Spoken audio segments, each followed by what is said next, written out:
तो मृदा का अध्ययन, मिट्टी का अध्ययन क्या कहलाता है? पेडोलॉजी कहलाता है। याद रहे कि नहीं? तो मिट्टी का अध्ययन क्या जी? पेडोलॉजी कहलाता है। अब यहाँ से पहली बात है कि मिट्टी को तो ऐसे संस्करण वाला बात आप लोग का पिछला कक्षा में बताए थे।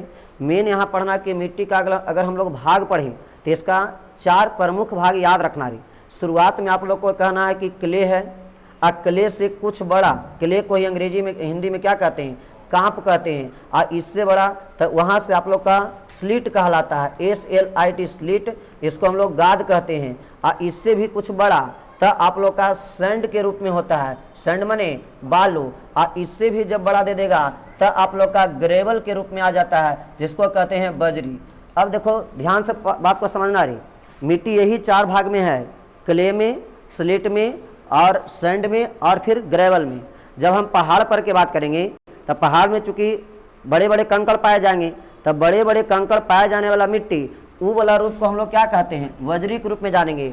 जब उससे नीचे आएगा तो वहाँ पर बालू के रूप में रहेगा तो उसको हम लोग सैंड कहेंगे। और हमने कहा था कि जब और ज़्यादा महीन अगर उसका कण रहता है तो और महीन कण को क्या कहेंगे? स्लेट। और सबसे ज़्यादा महीन कण वाला अगर मिट्टी दिखाई देगा तो वो क्या है?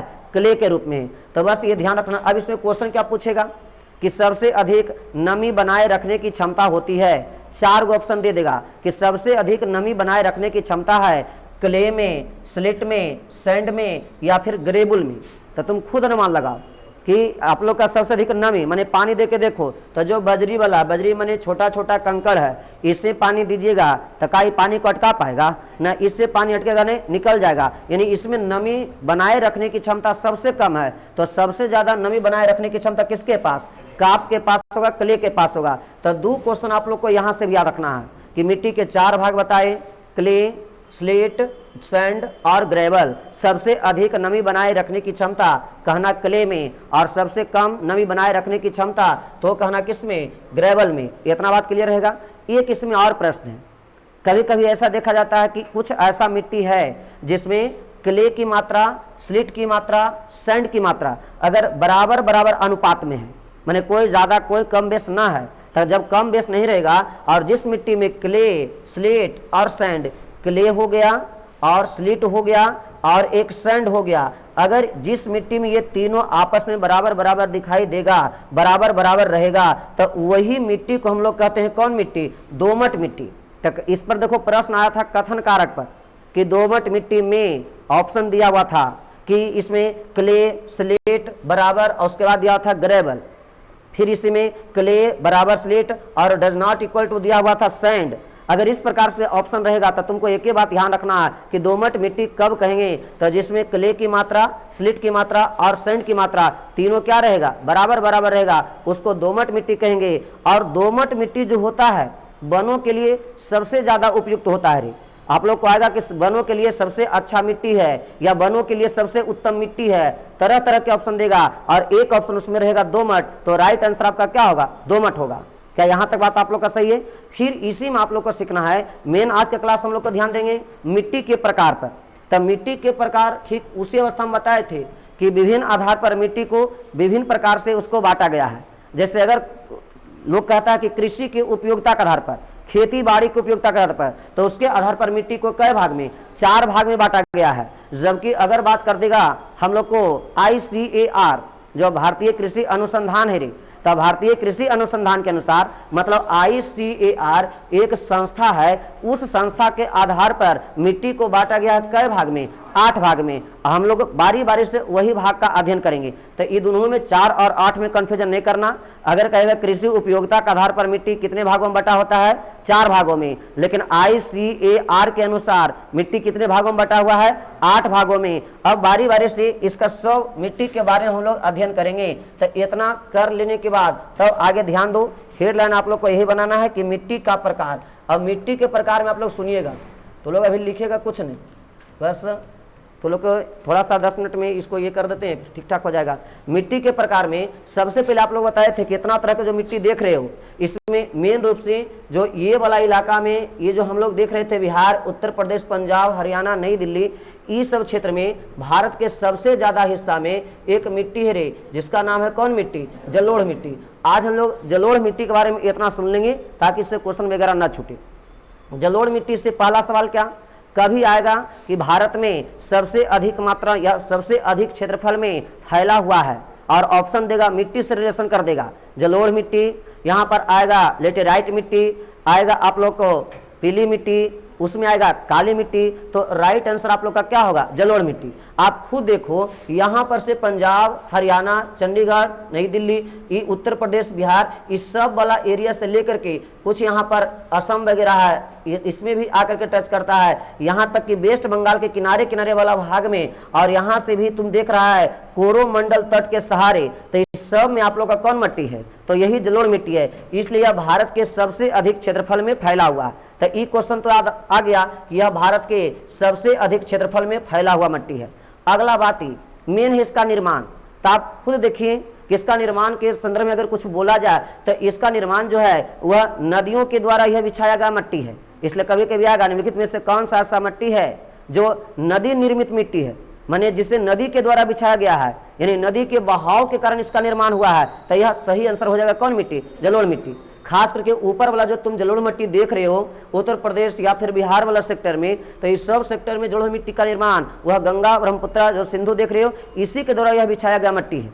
तो खैर आप लोग को यहाँ तक याद हो गया। फिर इसमें मैंने इसका भी भाग सोचो, जलोढ़ मिट्टी का भी कुछ भाग है रे। उस भाग में हम लोग सबसे पहले जानते हैं भावर, एक होता है आप लोग का तराई, एक आप लोग का इसी में आता है दियारा, इसका ये सब नाम जरूर याद रखिएगा। एक होता है आप लोग का बांगर और एक होता है खादर। कि क्यों ऐसा बता रहे हैं? कभी कभी यही ऑप्शन में देगा निम्नलिखित में से कौन जलोढ़ मिट्टी का हिस्सा नहीं है, तो जो है उसको याद कर लो। जलोढ़ मिट्टी का हिस्सा कौन सा है? भावर है, तराई है, दियारा है, बांगर है, खादर है। आएगा आप लोग को कि जब जलोढ़ मिट्टी में आप लोग का ग्रेवल का यानी कि कंकड़ का यानी मोटे मोटे कण आप लोग का रहेगा, तो जब मिट्टी में मोटे मोटे कण दिखाई देगा तो उसको हम लोग क्या कहते हैं? भावर। अगर मिट्टी में सैंड माने छोटा छोटा कण रहेगा तो उस स्थिति में उसको क्या कहेंगे? तराई। और ये मेन दियारा याद रखना है। दियारा कैसे कहते हैं? तो देखो कभी ऐसा होता है कि ये नदी बह रहा है और अपने ही द्वारा लाया गया बालू का एक टीला जमा कर देगा, और अगले साल वो रास्ता बदल करके वो टीला के बगल से गुजर जाएगा। तो ये जो टीला का निर्माण किया, यही ऊंचा टीला को हम लोग क्या कहते हैं? दियारा कहते हैं। बात समझा रहा है कि नहीं? यह ऊंचा टीला ही दियारा कहलाएगा। तो इस पर आप लोग को ध्यान में रखना। हालांकि ये भी होगा, हो सकता है नदी इस बार ऐसे बहा है, अगला बार फिर आएगा, हो सकता है टीला पर से गुजर जाएगा। बात समझ रहा है कि नहीं? इसलिए इसमें से ऑप्शन देगा क्या कि बता दीजिए निम्नलिखित में से किस क्षेत्र में जनसंख्या घनत्व सबसे कम होता है, और लिंक जोड़ देगा। आएगा ऑप्शन में रहेगा दियारा। तो तुमको अपने से ठीक करना कि भैया दियारा वो तो हमेशा दुर्घटना से ग्रस्त है, समझिए वो हम नदी के द्वारा निर्मित है, किया गया है। अचानक से हो सकता है अगला साल बहेगा, दहा करके लेकर चला जाएगा, बहा देगा, इसलिए उसका स्थिति कुछ फिक्स नहीं है। इसलिए सबसे कम आदमी वास करेगा कहाँ पर? दियारा क्षेत्र में। इसलिए दियारा का जनसंख्या घनत्व ज्यादा होगा कि कम होगा? कम होगा। अच्छा, इसमें से पांचों भाग आप लोग को फिर से ध्यान दे लो। जलोढ़ मिट्टी भारत के सबसे अधिक क्षेत्रफल में फैला हुआ। तुमको हम बताएं भारत के सबसे अधिक क्षेत्रफल में, और तुम बिहार का एग्जाम देगा, कहेगा बिहार में सबसे अधिक क्षेत्रफल में फैला हुआ मिट्टी है, तो तुम खुद अनुमान लगा लो कि उत्तर प्रदेश, बिहार, इस सब भाग में जो तुम देख रहे हो यही है जलोढ़ मिट्टी। तब भारत कहे, बिहार कहे, बतवा एक के है, इसलिए बिहार में भी सबसे अधिक मात्रा में कौन सा है? जलोढ़ मिट्टी है। इसका निर्माण नदी के द्वारा लाया गया मिट्टी से है, इसलिए यह नदी निर्मित मिट्टी है। फिर आप लोग कहेगा इसका भाग कहना, यह मुख्यतः कई भाग में? 5 भाग में है। इसका 5 भाग है भावर, तराई, दियारा, बांगर और खादर। जब भी बात आएगा भावर का, कहना भावर समझते हैं मिट्टी में अगर बड़े बड़े कण रहेंगे यानी ग्रेवल रहेगा उसको भावर कहेंगे। अगर मिट्टी में छोटे छोटे कण हैं तो क्या है? तराई है। लेकिन अगर नदी के द्वारा किसी भी अपने ही मार्ग में ऊंचा टीला बना, बालू का या फिर मिट्टी का ऊंचा टीला बना गया है, तो वह टीला क्या कहलाता है? दियारा कहलाता है। और लाइन यहाँ पर जरूर याद रखना कि दियारा में जनसंख्या घनत्व ज्यादा नहीं होकर के वहां का जनसंख्या घनत्व क्या होगा? कम होगा। फिर आपको एक पता है बांगर। बांगर क्या है और खादर क्या है? देखो अरे सबसे नया मिट्टी में बोलता है कि सबसे पुराना जलोढ़ मिट्टी, तो वो बांगर है। सबसे नया जलोढ़ मिट्टी तो क्या है? खादर है। अब आप लोग से कहेगा निम्नलिखित में से कौन सा ऐसा जलोढ़ मिट्टी का प्रकार है जिसका निर्माण नवीनतम युग में हुआ है, माने जिसका निर्माण बाद में हुआ है? तो आपको अपने समझना है कि सबसे नया जलोढ़ मिट्टी इसी का नाम खादर है, और सबसे पुराना जलोढ़ मिट्टी उसका नाम क्या है? बांगर है। तो अगर कहेगा सबसे पहले निर्मित जलोढ़ मिट्टी, तो कहना बांगर, क्योंकि जो सबसे पुराना है, और सबसे बाद में निर्मित जलोढ़ मिट्टी तो क्या हो जाएगा, खादर। तो ये बताओ, ये पांचों से तो आप लोग को फिर दिक्कत नहीं होना चाहिए। अब इसमें से फिर इसको हटाते हैं, लास्ट में इसको फिर बंधन में बांध देंगे। इससे रिलेटेड बात केवल आप लोग को ध्यान में रखना है। देखिए यहां तक जब ये जलोढ़ मिट्टी वाला बात हम लोग कर लेते हैं तो थोड़ा सा एक बात और सुन लेंगे, किसका, अगला काली मिट्टी का। अगर जलोढ़ मिट्टी वाला ये सब वाला हिस्सा देख लिया, इतना सुन लेने के बाद उसमें फिर ठीक ठाक हो गया, इसमें फिर आगे आ जाएगा कौन मिट्टी, काली मिट्टी। देखो तुम लोग को कुछ नहीं करना है, ज़्यादा कुछ है तो इसको जितना सुन लिया अपने मन से नोट्स बनाने का तैयारी रखो। सुन लेता है अपने मन से नोट्स बनाता है, 2-4-5 लाइन जगह छोड़ के रखेगा, कभी एक्स्ट्रा चीज़ उसके बारे में और जानकारी लिए वहाँ पर एडजस्ट कर देंगे, बात समझ रहा है कि नहीं। तब फिर इस प्रकार से नोट्स आपके दौरान बनाए गए नोट्स ज़्यादा से ज़्यादा बेहतर रहेगा। देखो काली मिट्टी में आप लोगों को क्या बताएंगे, मेन इसका निर्माण से सबसे पहले प्रश्न आएगा। ये जो ई वाला एरिया हम देख रहा है, ये वाला हरा वाला भाग साला की पेंट कर दिया गया है, लेकिन दरअसल में ये हरा वाला हरा मिट्टी नहीं बल्कि कैसा मिट्टी है, काली मिट्टी, इसी का नाम है काली मिट्टी। मेरे इसका निर्माण से बड़ा बढ़िया प्रश्न बोलता है। काली मिट्टी के बारे में यह इतिहास बताता है कि इसका निर्माण जो है कौन काल में हुआ है, क्रेटेशियस काल में हुआ है। आएगा काली मिट्टी का निर्माण निम्नलिखित में से किस काल में हुआ है, तो क्रीटेशियस काल, याद रहे कि नहीं, क्रीटेशियस काल। अगर बात बताया जाए कि इसका यह मतलब उत्पत्ति इसका किस प्रकार हुआ है, कि किस प्रकार से निर्मित मिट्टी है, तो कहा जाता है कि हम लोग को इस प्रकार से चट्टान है जी। होता क्या है, कभी कभी दरारी उद्भेदन होता है।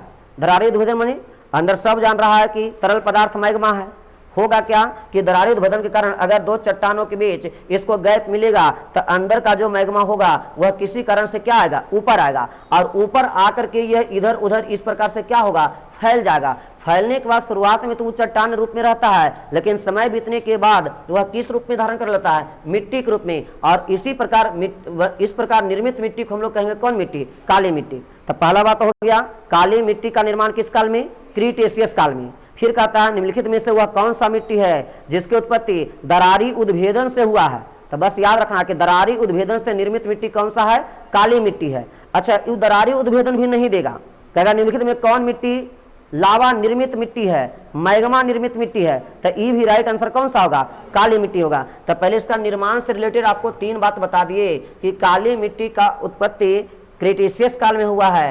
काली मिट्टी जो है उसमें यह इसका उत्पादन दरारी उद्भेदन से हुआ है। यह एक मतलब कि मैग्मा निर्मित मिट्टी है या फिर पॉइंट आप लोग। इसके बाद इसमें क्या देखा जाता है, आप लोग अगर बात कर लें सबसे ज्यादा अगर नमी बनाने की क्षमता मिट्टी के आधार पर, कि बहुत सारा ऑप्शन देगा जलोढ़, काली, लेटराइट वगैरह वगैरह, लेकिन कहेगा सबसे अधिक नमी बनाए रखने की क्षमता किस मिट्टी में, तब कहना काली मिट्टी में ही।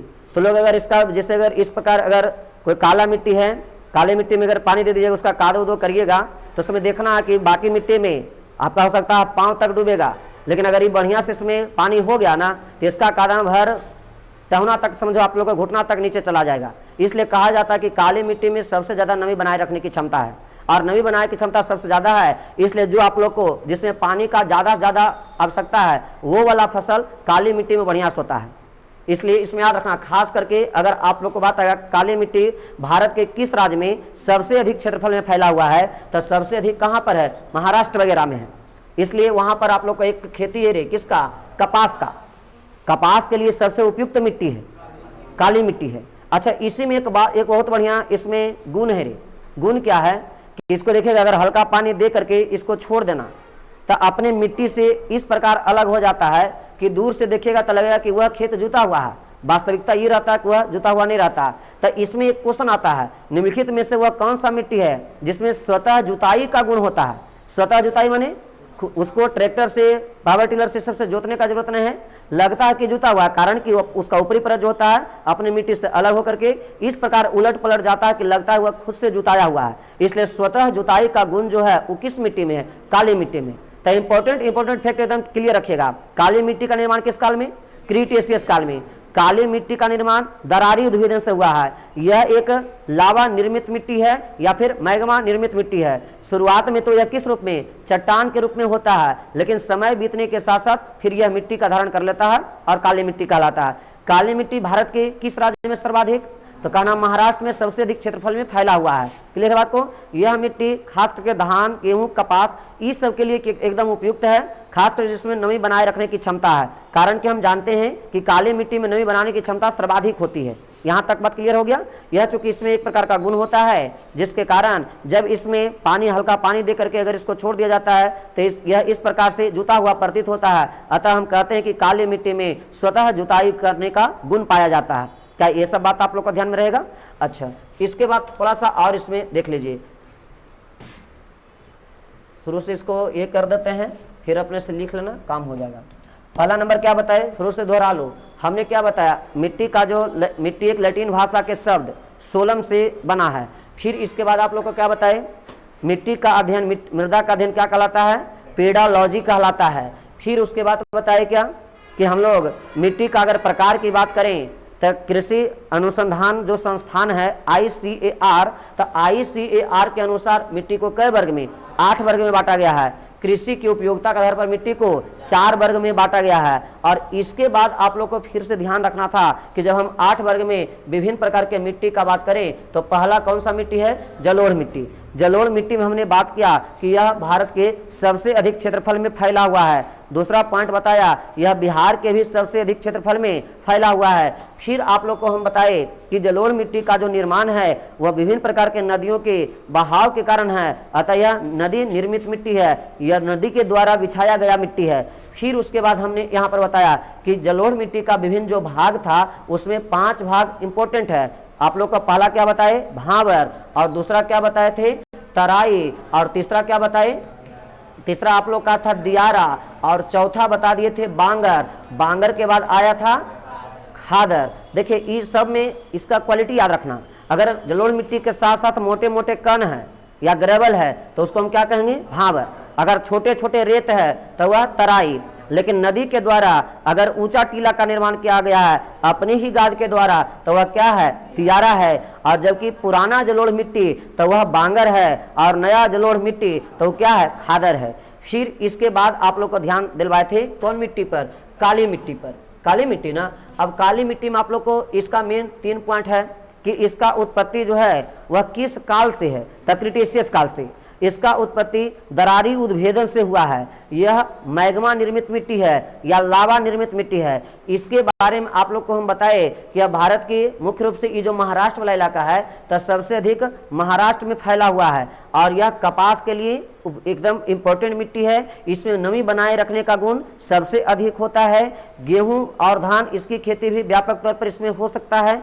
और इसके बाद और सबसे इंपॉर्टेंट बात क्या था कि काली मिट्टी में कौन सा गुण, स्वतः जुताई का गुण पाया जाता है। और इसके बाद आप लोग को एक और बात याद रखना रही, यही काली मिट्टी को बिहार में किस नाम से, हाँ, तब बिहार की अगर बात कर लेगा ना तो रेगूर नहीं होगा, बिहार में इसको केवाल मिट्टी कहा जाता है। ध्यान आएगा कि नहीं? हाँ, अगर कहेगा स्थानीय नाम, स्थानीय नाम समझ रहा है, लोकल नाम, काली मिट्टी का अगर लोकल नाम पूछे, स्थानीय नाम पूछे तो वह होता है कौन मिट्टी, रेगुर मिट्टी। क्या ऐलान समझ में आ रहा? तो काली मिट्टी को स्थानीय नाम पूछेगा तो रेगुर मिट्टी, लेकिन काली मिट्टी को बिहार में किस नाम से जाना जाता है, केवाल मिट्टी। इसका एक विशेषता तो लोग को हम बताए किए थे, नमी बनाए रखने का क्षमता सबसे अधिक है, स्वतः जुताई करने का गुण पाया जाता है। अरे यही मिट्टी में तो लोग अगर देखना है ना तो नमी बनाने की क्षमता, इस तो एग्जाम्पल सीधा साधा है कि कहीं कभी अगर ऐसा हो कि केवाल मिट्टी आप लोग अगर भींग गया है, उस पर अपना साइकिल लेके जाओ तो तुम्हारा पहिया रहेगा तो साइकिल का, लेकिन जब वो कीचड़ से निकाल लेगा ना तो वो बन जाएगा मोटरसाइकिल का। इतना ज़्यादा उसमें मतलब मिट्टी से मिट्टी पूरा एकदम चिपक जाएगा। तो इसी से पता चलता है कि इसमें नमी बनाए रखने की क्षमता सबसे ज़्यादा है। यह आप लोग के इस प्रकार से सही है। अच्छा, इसमें 1-2 बात और बता दें, काली और ये वाला तो आप लोग का क्लियर हो गया। इस पर एक लेटराइट मिट्टी वाला बात है, तो इसको पहले यहाँ तक पहले नोट कर लीजिए उसको।